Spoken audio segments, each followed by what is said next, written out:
ನಿತ್ಯ ಜೀವನಕ್ಕೆ ಸ್ವಾಗತ. ನಾನಿವತ್ತು ಮೂಲಂಗಿ ಸಾಂಬಾರು ಪುಡಿ ಇಲ್ದಿರ ಮಾಡೋದನ್ನು ತೋರಿಸ್ಕೊಡ್ತೀನಿ. ಬನ್ನಿ ಹೇಗೆ ಮಾಡೋದು ಅಂತ ಹೇಳ್ಕೊಡ್ತೀನಿ. ನಾನು ಮೂಲಂಗಿನ ಎತ್ಕೊಳ್ತಾ ಇದ್ದೀನಿ. ಊರ ಕಡೆ ಇದು ಖಾರ ಎಲ್ಲ ತುಂಬ ಚೆನ್ನಾಗಿದೆ.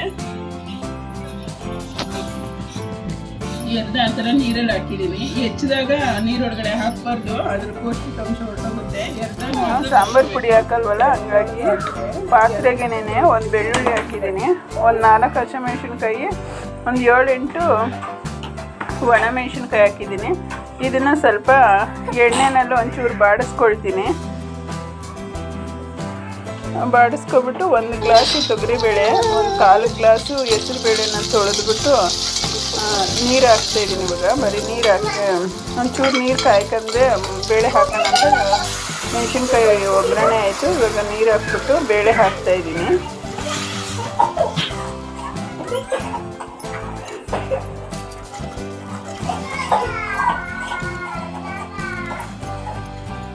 ಮತ್ತು ಟೊಮೊಟೊ ಒಂದು 8 ಟೊಮೊಟೊ ಹಾಕಿದ್ದೀನಿ. ಸಣ್ಣದು ಒಂದು 3-4 ಇದೆ, ಹಾಗಾಗಿ 4 ದೊಡ್ಡದಿದೆ. 8 ಟೊಮೊಟೊ ಹಾಕಿದ್ದೀನಿ. ಸ್ವಲ್ಪ ಅರಿಶಿನ ಪುಡಿ,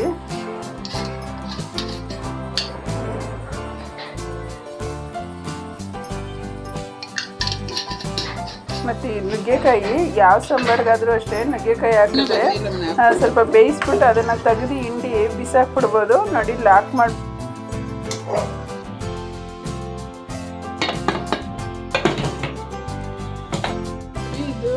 ಎಲ್ಲ ಬೆಂದಿದೆ ನುಗ್ಗೆಕಾಯಿ ಎಲ್ಲ. ಇದನ್ನು ನುಗ್ಗೆಕಾಯಿ ಎಲ್ಲ ಹಿಂಡ್ಬಿಡ್ತೀನಿ ನಾನು. ಬರೀ ಮೂಲಂಗಿನ ಒಂದೇ ಒಂದು ವಿಸಿಲ್ ತಗೊಳ್ತೀನಿ. ಇದನ್ನೆಲ್ಲ ಹಿಂಡ್ಬಿಟ್ಟು ತೆಗೆದುಬಿಡ್ತೀನಿ. ಇವಾಗ ನಾನು ಟೊಮೊಟೊ ಅದು ಎಲ್ಲ ಮಸಾಲೆ ಹಿಂಡ್ಬಿಡ್ತೀನಿ.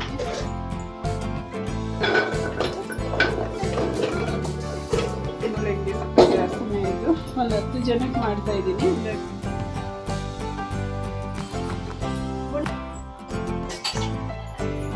ನುಗ್ಗೆಕಾಯಿ ಟೊಮೊಟೊ ಎಲ್ಲ ನಾನು ತೊಳ್ಕೊಬಿಟ್ಟಿದ್ದೀನಿ. ಇದರಲ್ಲಿ ಸಿಪ್ಪೆ ಬೀಜ ಎಲ್ಲ ನಾನು ಟೊಮೊಟೊದಲ್ಲಿ ತೆಗಿತೀನಿ. ಯಾವ ಅಡುಗೆಗೂ ಅಷ್ಟೇ ಸಾಮಾನ್ಯವಾಗಿ ನಾನು ತೆಗೆದುಬಿಡ್ತೀನಿ. ಇದನ್ನು ತಣ್ಣೀರಲ್ಲಿ ಹಾಕೊಂಡಿದ್ದೀನಿ, ತೆಗಿಯೋದಕ್ಕೆ ಸುಲಭ ಆಗುತ್ತೆ. ಇದನ್ನೆಲ್ಲ ತೆಗೆದು ನಾನು ಈ ಬೇಳೆ ಜೊತೆ ಹಾಕ್ತೀನಿ ಮಸಿಯೋದಕ್ಕೆ. ತಣ್ಣಗೆ ಆರಿಸ್ಕೋಬೇಕು, ಬಿಸಿ ಹಾಕಬೇಡಿ, ಕೈ ಸುಟ್ಟೋಗುತ್ತೆ. ಆಮೇಲೆ ಏನೋ ಮಾಡೋಕ್ಕೋಗಿ ಏನೋ ಮಾಡ್ಕೊಂಡ್ರೆ ಹೆಣ್ಮಕ್ಳಂತೂ ಎಲ್ಲ ಆರೋಗ್ಯವಾಗಿದ್ರೇ, ಕೈ ಕಾಲು ಕಣ್ಣು ಎಲ್ಲ ಚೆನ್ನಾಗಿದ್ರೇ, ಇಲ್ಲಾಂದರೆ ತುಂಬ ಕಷ್ಟ. ಟೊಮೊಟೊ ಸಿಪ್ಪೆನ ಇಲ್ಲಿ ಇಟ್ಟಿದ್ದೀನಿ, ಟೊಮೊಟೊನ ಇಲ್ಲಿ ಹಾಕಿದ್ದೀನಿ, ಬೀಜ ಎಲ್ಲ ಚೆಲ್ಬಿಟ್ಟೆ. ಇವಾಗ ನುಗ್ಗೆಕಾಯಿನೂ ಅಷ್ಟೇ, ಇದ್ರದ್ದು ಕಸ ಬೇಡ, ಇದ್ರ ರಸ ಇದ್ದರೆ ಚೆನ್ನಾಗಿರುತ್ತೆ ಸಾಂಬಾರಿಗೆ. ನಾವು ಜಾಸ್ತಿ ಮಾಡುವಾಗ ಈ ಥರ ಜಾಸ್ತಿಯಲ್ಲಿ ಕಡಿಮೆಯಲ್ಲಿ ನಾವು ಸಾಂಬಾರು ಪುಡಿ ಹಾಕ್ತಿರೋ ಮಾಡುವಾಗ ಈ ಥರ 1-2 ಪೀಸ್ ಆದರೂ ನುಗ್ಗೆಕಾಯಿ ಹಾಕೊಂಡ್ರೆ ಚೆನ್ನಾಗಿರುತ್ತೆ. ನಾನು ಒಂದು 10-12 ಜನಕ್ಕೆ ಮಾಡ್ತಾಯಿದ್ದೀನಿ. ಕ್ವಾಂಟಿಟಿ ಸ್ವಲ್ಪ ಜಾಸ್ತಿ ಮಾಡ್ತಿದ್ದೀನಿ. ನಿಮ್ಗೆ ಬೇಕಾದರೆ ಕಡಿಮೆ ಇದ್ದರೆ 1 ನುಗ್ಗೆಕಾಯಿ, ಒಂದು ಸ್ವಲ್ಪ ಬೇಳೆ, 1-2 ಟೊಮೊಟೊ ಆ ಥರ ಹಾಕೊಳ್ಳಿ. ನನ್ನ ಚಾನಲ್ ನೋಡೋರು ಬರೀ ಹೆಣ್ಮಕ್ಳಿಗೆ ಹೇಳ್ತಾರೆ, ಆಂಟಿ ಹೆಣ್ಮಕ್ಳಿಗೆ ಏನು ಹೇಳೋದಿಲ್ಲ ಅನ್ಕೋಬೇಡ್ರಿ. ಎಲ್ಲರೂ ಚೆನ್ನಾಗಿರಬೇಕು, ಗಂಡು ಮಕ್ಕಳು ಅಷ್ಟೇ ಹೆಣ್ಮಕ್ಳು ಅಷ್ಟೇ. ನಾನು ಎಲ್ಲರಿಗೂ ಒಂದೇ ಇದು ಕೊಡ್ತೀನಿ, ಮರ್ಯಾದೆ ಕೊಡ್ತೀನಿ. ಎಲ್ಲರೂ ಹಂಗೆ ಚೆನ್ನಾಗಿರಬೇಕು. ಮತ್ತು ನನ್ನ ಚಾನಲ್ನ ಯಾರು ಹೊಸದಾಗಿ ನೋಡ್ತಾ ಇದ್ದೀರಾ ಅವರು ದಯವಿಟ್ಟು ಸಬ್ಸ್ಕ್ರೈಬ್ ಆಗಿ ನನಗೆ ಸಪೋರ್ಟ್ ಮಾಡಿ. ಬೇಳೆದನ್ನು ಮಸ್ಕೊಳ್ತೀನಿ. ಇವಾಗ ಈ ಥರ ಮಸ್ಕೋದಲ್ಲಿ ಟೊಮೊಟೊ, ಮೆಣಸಿನ್ಕಾಯಿ, ಬೇಳೆ ಎಲ್ಲ ನುಣ್ಣಗಾಗೋ ಥರ ಸ್ವಲ್ಪ ಸ್ಮ್ಯಾಶ್ ಮಾಡ್ಕೊಳ್ತೀನಿ.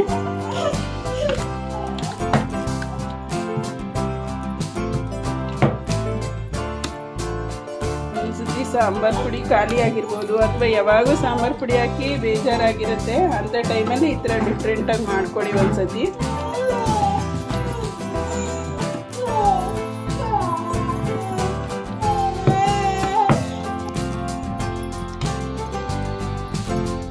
ನನ್ನ ಅಡುಗೆ ಚೆನ್ನಾಗಿ ಬರ್ತಿದೆಯೋ ಏನೋ, ಕಮೆಂಟ್ಗಳು ಕಮ್ಮಿನೇ, ಕಮೆಂಟ್ ಹಾಕ್ರಿ. ಮತ್ತು ಯಾವ ಥರ ಬೇರೆ ಬೇಕು, ಸರಿ ಇಲ್ಲ ಅಂತಂದರೆ ಆ ಥರ ನಮ್ಗೆ ಹೇಳಿ ಕಮೆಂಟ್ ಹಾಕ್ರಿ. ಎಲ್ಲನೂ ನಾವೇನು ತಿಳಿದ್ಬಿಟ್ಟಿರೋದಿಲ್ಲ. ಕಲಿಯೋದು ಸಾಗರದಷ್ಟು ಇರುತ್ತೆ. ನಾನು ಕಲ್ತಿರೋದು ಸಾಸಿವೆಗಿಂತ ಕಡಿಮೆ.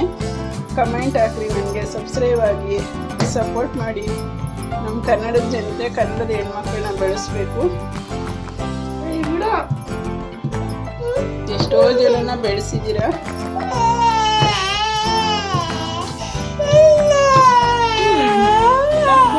ಅವಾಗ ಎಲ್ಲಾರ ಮಾಡ್ಬಿಟ್ಟು ಬಂದ್ಬಿಡ್ಬೇಕು.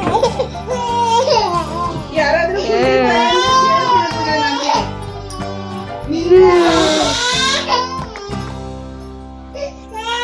ನಾವು ಇವ್ರದ್ದು ಸೌಂಡ್ ಅವಾಯ್ಡ್ ಮಾಡೋಣ ಅಂತ ನೋಡ್ತೀವಿ. ನಾವು ವಿಡಿಯೋ ಮಾಡುವಾಗ ಯಾವಾಗೂ ಇವ್ರು ಎದ್ಬಿಡ್ತಾರೆ. ಇವ್ರದ್ದು ಸಮಸ್ಯೆ ಆಗಿದೆ. ಸೇವೆ ಮಾಡ್ಬೇಕು ನಮ್ ಮುಂದಿನ ಏನೋ ಮಾರೋಷ್ಟು ಇಲ್ಲ. ನಮ್ಮನೇಲಿ ಒಂದೊಂದು ಎರಡೆರಡು ಇದ್ದಾವೆ. ಯಾವಾಗೂ ಇದು ಮಾಡುತ್ತೆ, ಅದಕ್ಕೆ ನಾವು ಅದನ್ನ ತಮಾಷೆ ಮಾಡ್ತಾ ಇರ್ತೀವಿ. ಇರೋದೇ 2 ಮಕ್ಕಳು. ಇಲ್ಲಿ ಸ್ನ್ಯಾಕ್ಸ್ ಆಗಿದೆ. ಇವಾಗ ನಾನು ನುಗ್ಗೆಕಾಯಿ ಕಲಿಸ್ಕೊಂಡಿದ್ದೀನಲ್ಲ, ಆ ನೀರು ಹಾಕೊಳ್ತೀನಿ. ಇದು ಮೂಲಂಗಿ ಬೇಗ ಒಟ್ಟಿಗೆ ಹೋಗ್ತೀನಿ. ಇದು ಬೇಡ ಬೇಯಿಸಿ ಮಸ್ತ್ ಇರೋದು. ಇದು ಬೇಯೋದಕ್ಕೆ ಇಟ್ಟಿದ್ದೀನಿ. ನುಗ್ಗೆಕಾಯಿ ರಸ, ಟೊಮೊಟೊ ಎಲ್ಲ. ಇವಾಗ ಇದು ಬೆಂದಿದೆ, ಮೂಲಂಗಿ ಬೆಂದಿದೆ.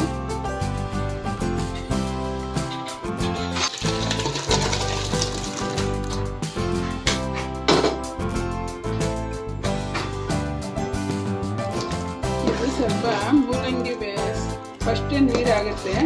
ಅದಕ್ಕೆ ಈ ಥರ ಬೇಳೆ ಮಸ್ತು ಹಾಕಿದ್ರೆ ಸ್ವಲ್ಪ ಗಟ್ಟಿ ಬರುತ್ತೆ. ನಾನು ಉಪ್ಪು ಯಾವ ಸ್ಟೇಜಲ್ಲೂ ಹಾಕಿಲ್ಲ. ಇವಾಗ ರುಚಿಗೆ ತಕ್ಕಷ್ಟು ಉಪ್ಪು ಹಾಕೊಳ್ತೀನಿ.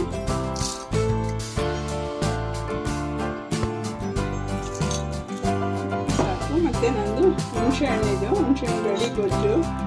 ನಾನು ಮನೆಯಲ್ಲೇ ಮಾಡ್ಕೊಂಡಿರ್ತೀನಿ. ನಾನೆಲ್ಲ ಹೊರಗಡೆ ಏನು ತಂದಿಲ್ಲ. ಮನೆಯಲ್ಲೇ ಮಾಡಿರೋದು. ನಾನು ವಿಡಿಯೋನ ಹಾಕಿದ್ದೀನಿ.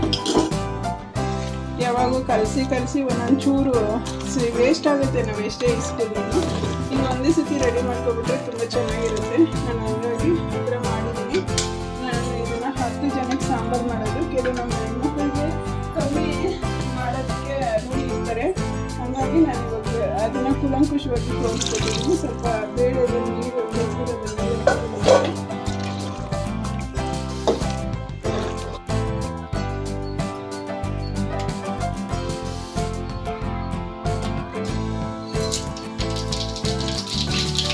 ಲಾಡು ಎತ್ಕೊ ಬಂದಲ್ಲ, ತಿನ್ನ ನೀನು ಎಲ್ಲ.